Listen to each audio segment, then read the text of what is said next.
Hey, what's up mga kaballers? Maligayang pagbabalik sa aking channel. Halina't pag-usapan natin ang balita patungkol sa pinagbigyan lang nga daw mga kaballers ng Indiana Pacers ang New York Knicks sa Game 5. At ang balita naman patungkol sa lumabas na posibleng trade ng Warriors at ng Cavaliers ngayong off-season. Tara na't pag-usapan natin yan dito sa Basketball.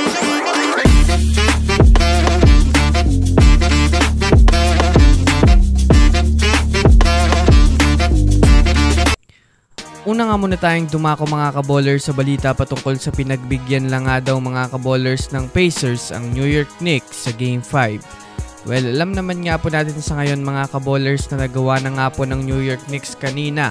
Maitulak pa sa Game 6 ang serye sa pangunguna nga po mga kaballers ni Jalen Brunson ng 32 points na sinamahan naman ni Karl Anthony Towns na nakapagtala din ng 24 points na masasabi nating wala pa nga silang balak mga kaballers bumigay sa Pacers sa sitwasyon na ito.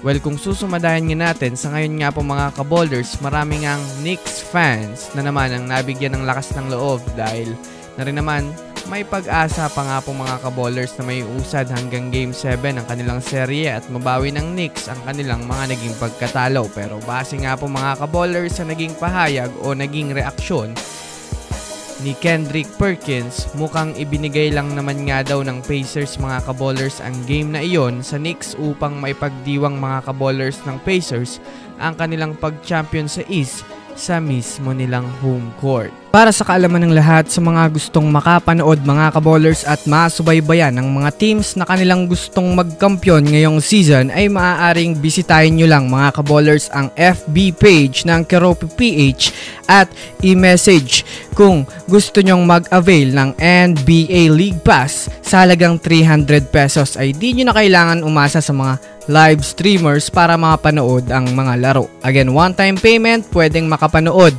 ng live games until finals na yan mga kaballers at ilalagay ko sa comment section ng link. Samantala, dumako naman tayo mga kaballers sa balita patungkol sa lumabas na posibleng trade ng Golden State Warriors at ng Cleveland Cavaliers ngayon ngang off-season. Well, sa ngayon nga po mga kaballers ay kasalukuyan na nga pong gumalaw ang front office ng GSW na magbigay na ng tentative sa mga player kung bibitawan na nga nila ito mga kaballers.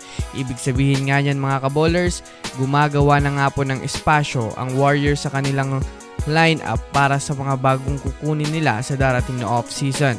Inilabas na rin naman nga po ng mga eksperto ang balita na isa nga daw mga kaballers ang Warriors ngayon sa mga team na gagawa nga ng malaking move ngayong off-season. Bukod pa dyan, may lumabas rin nga po mga kaballers na trade proposal ngayon sa pagitan ng Warriors at ng Cavaliers. Alam naman nga po natin sa ngayon na sobrang nangangailangan nga ngayon ng Warriors ng bagong sentro na makakapagpalakas palalo sa bago nilang lineup. Kaya naman itinutulak nga ngayon mga kaballers ng mga eksperto ang posibilidad na po pwede nga nila mga kaballers makuha si Jarrett Allen na kasalukuyang magiging available nga ito sa trade market.